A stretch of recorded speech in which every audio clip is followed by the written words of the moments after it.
There is a test that determines the quality and the strength of your faith in Jesus. And that test is the test of suffering and hardship. And so how we respond to our test and suffering is a key factor in determining whether or not our faith is real and true and genuine. And so in this video, what I want to do is I want to share why you and I should embrace hardship and how it can grow our faith. So let's start with the first one. Test, deepen, and develop perseverance. Let's read James chapter 1, verses 2-4, and it says this. Consider it pure joy, my brothers and sisters, whenever you face trials of many kinds, because you know that the testing of your faith develops perseverance. Perseverance must finish its work so that you may be mature and complete, not lacking anything. And so hardships are just one of the ways that God develops this Christ-like character in our hearts. And here's the thing, you will never know how to persevere without any suffering. And I would argue that perseverance requires both suffering and hardship.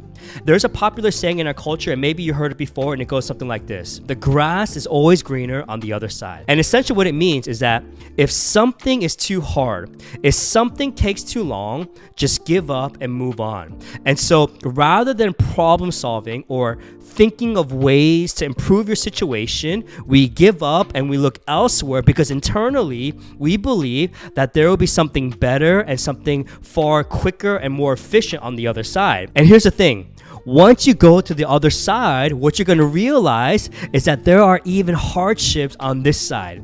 And this is why perseverance is so important, because perseverance reminds us to be faithful with where God has placed us and to water the grass in front of us. When we give up too easily and too soon, what we do is we rob ourselves of developing that muscle of resilience and perseverance. If you are in a season of hardship, don't give up.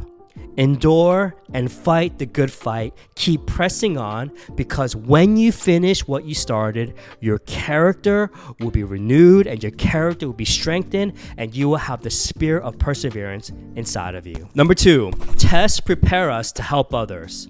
2 Corinthians chapter 1 verse 4 says this. He comforts us in all our troubles so that we can comfort others. When they are troubled, we'll be able to give them the same comfort God has given us. God doesn't just comfort us for our own sake, but He comforts us so that we can comfort others in their suffering as well. And so what this means is that our suffering and our hardship is never wasted, but it's simply stored so that we could be a guide and so that we could be a comforter at the right time and for the right person. Our struggles and our hardships actually make us more relatable to others. And I would argue that people are more likely to listen to someone who's been through the storm and who's been through the fire and made it out onto the other side. We become living testimonies of God's grace and God's presence and hardship, which can give people a lot of hope in their times of need. And so the test that we endure can give us a heart of compassion, and it makes our heart tender, and it gives us this ability to walk alongside people and to be close to them in their suffering and to guide them towards God. And so if you are in a season of suffering and testing, I want to encourage you with this. God has not abandoned you, and He has definitely not forgotten about you, but He is with you and He is refining you. And I'm encouraged by Romans chapter 8 verse 31, where it says, if God is for us, who can be against us? And may that encourage you. Keep pressing on, move forward, and never give up. And may you develop that spirit of perseverance in your season of hardship. Hey, I hope you guys enjoyed this video, and I hope you guys learned a lot. Take care, God bless, and I'll see you in the next one. See ya.